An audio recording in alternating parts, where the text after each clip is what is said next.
السلام علیکم دوستوں، آن لائن دعا خانہ کے چینل پر خوش آمدید کہتے ہیں اور گزارش کرتے ہیں کہ ویڈیو شروع ہونے سے پہلے آپ ہمارے چینل کو سبسکرائب کریں اور بیل آئیکن پر کلک کریں تاکہ ہماری آنے والی لیٹسٹ ویڈیو آپ تک سب سے پہلے پہنچ سکیں۔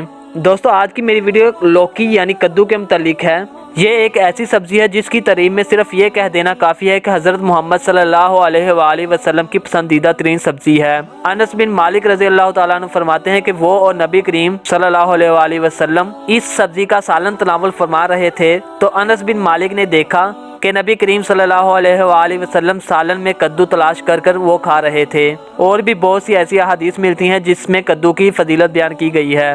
کدو دماغ کو بڑھاتا ہے اور عقل میں اضافہ کرتا ہے۔ کدو مسکن ہے یعنی تسکین دینے والا ہے۔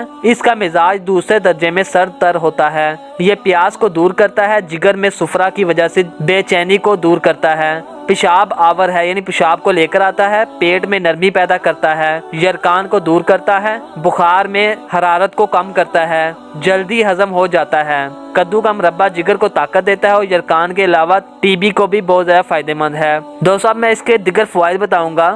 ہلکی آنچ پر پکا ہوا کدو کا سالن وٹامن اے، وٹامن بی سے بھرپور ہوتا ہے، جبکہ اس میں فولادی اشیاء، کیلشیم اور پوٹاشیم کی بھاری مقدار موجود ہوتی ہے۔ لوکی کھانے سے معدے کی تیزابی اور جلن وغیرہ بڑی حد تک دور ہو جاتی ہے۔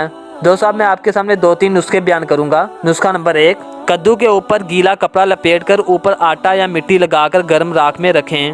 جب آٹا یا مٹی سرخ ہو جائے تو اتار کر کدو جو بھرتا بن چکا ہوگا اس کا پانی نچوڑ لیں۔ آدھا کپ سے 1 کپ تک اس کی خوراک روزانہ ہے۔ اس کے فوائد درج ذیل ہیں۔ دل، جگر اور معدے کی گرمی دور کرتا ہے، بخار میں بہت زیادہ مفید ہے۔ اس پانی میں مصری یا کوزہ مصری ملا کر پینا یرکان میں بہت زیادہ فائدہ مند ہے اور جگر کی گرمی کو ختم کرتی ہے۔